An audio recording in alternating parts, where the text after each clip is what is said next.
take of the World Cup final just ended about an hour ago. Spain 1-0 victory over the Netherlands, their first world title. Andres Iniesta with a 116-minute goal, the only scoring of the match, 1-0 Spain with the victory. Bring in now Kartik Krishnaiyer and Lawrence McKenna. Let's just get your general thoughts. Lawrence, you first. General thoughts on the 2010 World Cup final.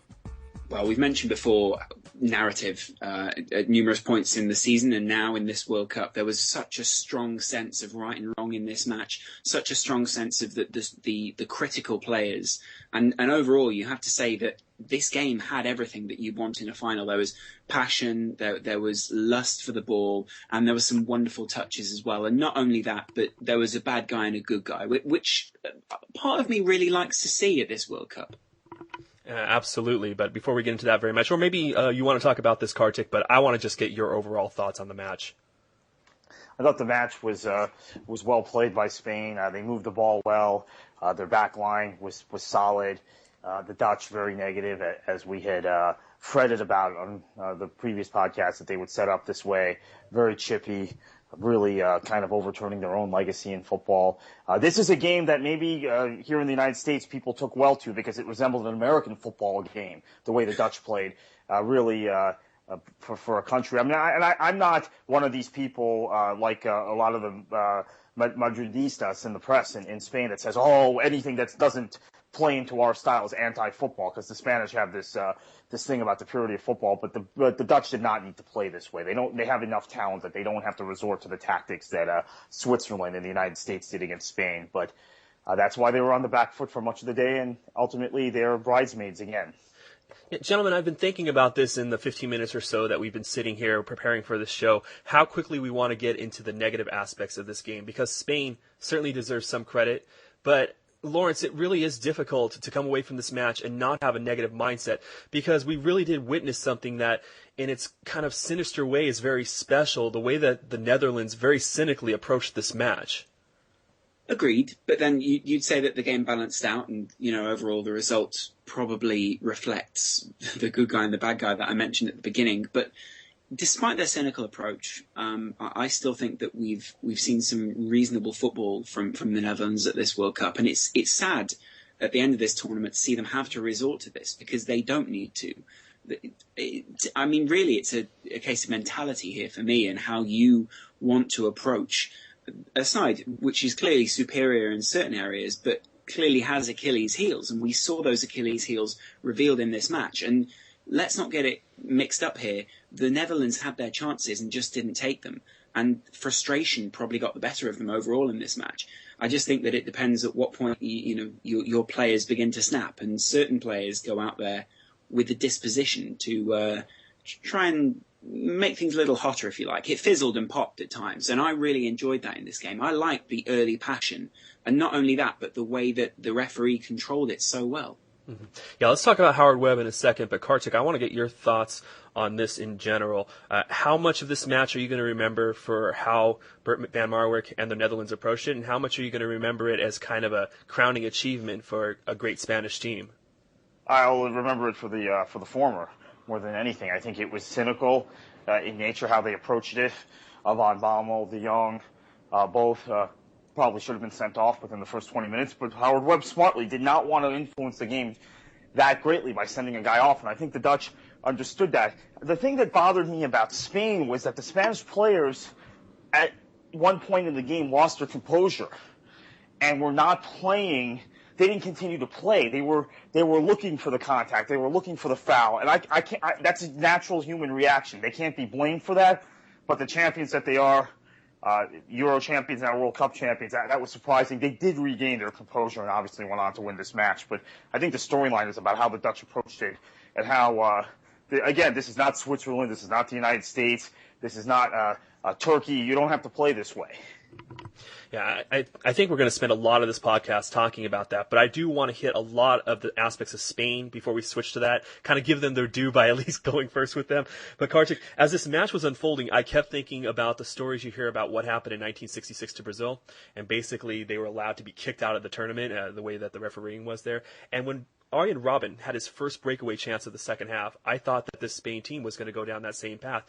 clearly a superior team, a team that is incredibly talented, but because of a tactic that I don't think very many of us can really support, they were in danger of losing this one. I'm really thankful that Spain got that late goal from Andres Iniesta, but how do you think the Spanish team would be remembered had one of those Arjen Robben chances been converted? Well, Robin didn't have the composure to finish either chance. I mean, he was looking for calls the whole game. He was complaining to the official. Howard Webb did a masterful job of allowing him to stay on the pitch, considering his behavior, considering his absolute just maniacal behavior on the pitch. And he didn't have the composure to finish either of those. He was psychologically, he was somewhere else. He was looking he had a victimization complex today, as he's had in much of the tournament since he got back from injury. So I don't think he would have finished either of those chances, actually. I don't even think they're worth discussing. Yeah, just his reaction to the second one, where he immediately turned to Howard Webb, started running after him, and I was like, wow, there must have really been a foul there. But then you see the replays, and you're just like, he never was going to complete that no matter what. He did. If anything, it was a foul on him. He puts his arm back on the Spanish defender. Lawrence, I want to go back to this correlation I made between the '66 Brazil team that didn't do too well in England. Do we have to give Spain some credit because they were able to overcome this, where some great teams in the past haven't been able to overcome these kind of tactics? Yeah, the phrase "greater than the sum of their parts" comes to mind here, and I think that the team mentality of Spain ultimately won out here. There were a lot of individuals on the opposition side playing for themselves essentially for a lot of this match, and I think that the fact that there were some wonderful individuals on the Spain side really won out, but it's the fact they could get them to play so well together. But having said that, I think there's one player that stands out as the man that really summed the mentality up today, and it was Andres Iniesta, and he is going to be the iconic figure that is remembered in the final, not only for his goal, but for the fact that he took on Van Bommel at times single-handedly.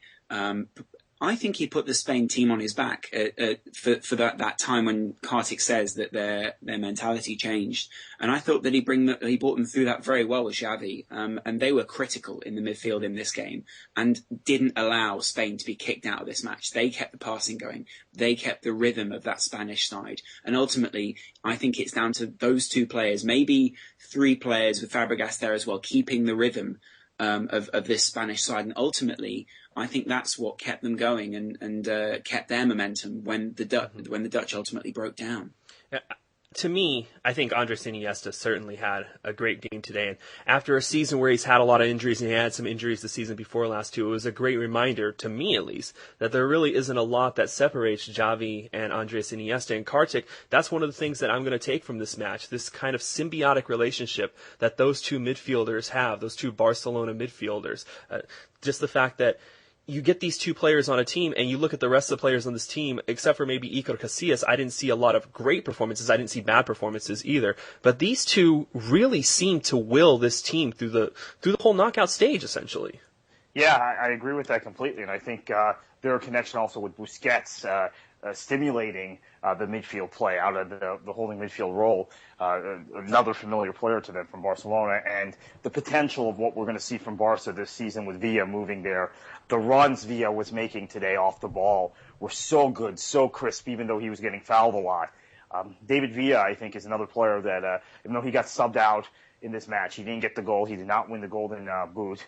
That goes to Thomas Muller. I think that he should be remembered also, along with Xavi and Iniesta, as the triumvirate, so to speak, that carried Spain to their first world title. I certainly think that we shouldn't lose sight of David Villa. He carried the team to this point. Up until this match, he scored 5 of their 7 goals, ends up scoring 5 of their 8 goals in this tournament. But Lawrence, I think the third player that comes to mind to me today, and it's really hard to avoid it, is Iker Casillas, because of the two ways that he approached those breakaways that Arjen Robben has. And throughout this year, there have been a lot of conversation that maybe Casillas had been slipping a bit, that he wasn't one of the best goalkeepers in the world. But today, he really saved his team. In my mind, there's never been doubt as to whether he's, first of all, the Spanish number one,